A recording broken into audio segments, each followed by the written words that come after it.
Saat berduka karena orang yang disayangi meninggal dunia, tidak sedikit keluarga yang menangis meratapinya. Padahal tangisan itu justru akan menyiksa di mayit tersebut. Terdapat beberapa hadis yang menunjukkan hal itu, berikut di antaranya. Hadis dari Umar bin Khattab radhiyallahu anhu, Rasulullah shallallahu alaihi wasallam bersabda, "Mayit disiksa karena tangisan orang yang hidup untuknya." Hadis riwayat Bukhari 1292, Muslim 930. Kemudian, hadis dari Aisyah radhiyallahu anha, bahwa Rasulullah shallallahu alaihi wasallam pernah melewati wanita Yahudi yang meninggal dan ditangisi keluarganya.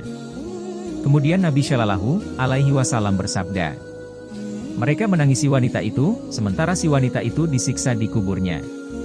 Hadis riwayat Bukhari 1289. Lantas tangisan seperti apakah yang menyebabkan mayit disiksa? Ada hadis lain yang menggunakan lafaz berbeda. Dari Mughirah bin Syu'bah radhiyallahu anhu, Rasulullah shallallahu alaihi wasallam bersabda, "Siapa yang diratapi maka dia disiksa karena ratapan yang ditujukan kepadanya." Hadis riwayat Bukhari 1291, Muslim 927. Kemudian, disebutkan dalam hadis Ibnu Umar, bahwa Rasulullah shallallahu alaihi wasallam dan beberapa sahabatnya pernah menjenguk Sa'd bin Ubadah yang ketika itu sedang dirundung kesedihan seluruh keluarganya.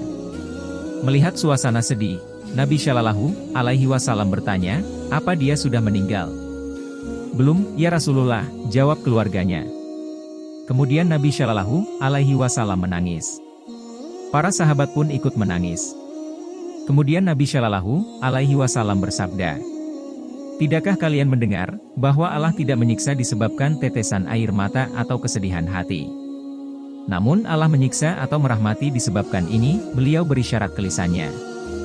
"Sesungguhnya mayit disiksa disebabkan tangisan keluarganya kepadanya."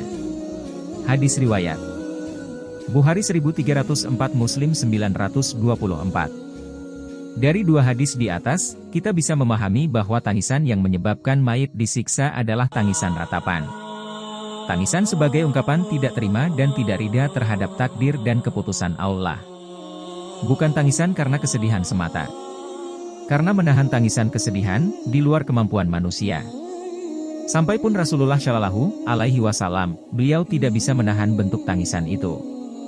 Makna semacam ini, sesuai dengan hadis yang diriwayatkan dari Abu Musa al-Asy'ari radhiyallahu anhu, bahwa Nabi shallallahu alaihi wasallam bersabda, "Ketika ada orang yang mati, kemudian keluarga yang menangisinya itu meratapinya dengan mengatakan, 'Duhai sandaran hidupku, duhai pahlawanku,' atau semacamnya, maka Allah menyuruh malaikat untuk mendorong-dorong dadanya sambil ditanya, 'Apa benar kamu dulu seperti itu?'"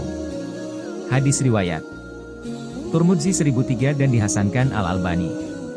Kalimat semacam ini, "Wahai pujaanku, kenapa kau tinggalkan aku, pahlawanku, sandaran hidupku, DST?" merupakan ungkapan yang menunjukkan bahwa keluarganya tidak menerima takdir Allah dengan kematiannya. Sehingga hukuman yang diberikan Allah adalah dia dipukuli malaikat, sambil dihina dengan pertanyaan, "Apa benar kamu seperti yang diucapkan orang itu?" Mengapa mayit ikut disiksa? Permasalahan berikutnya, mengapa mayit turut disiksa karena tangisan mereka yang hidup? Padahal dia tidak melakukan kesalahan apapun. Tangisan itu adalah kesalahan keluarganya yang ditinggal mati. Ulama berbeda pendapat tentang maksud hadis bahwa mayit disiksa karena ratapan keluarganya. Mayoritas ulama memahami bahwa hukuman itu berlaku untuk mayit yang berwasiat agar dia ditangisi dan diratapi setelah dia meninggal.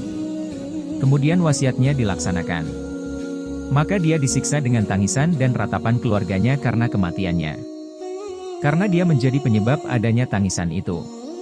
Mereka juga mengatakan, mayit yang ditangisi keluarganya dan diratapi tanpa ada wasiat sebelumnya, maka dia tidak disiksa, berdasarkan firman Allah, yang artinya, seseorang tidak menanggung dosa yang dilakukan orang lain. Mereka mengatakan, bahwa bagian dari kebiasaan orang Arab, mereka berwasiat agar diratapi. Syarh Sahih Muslim, 6228. Allahu a'lam.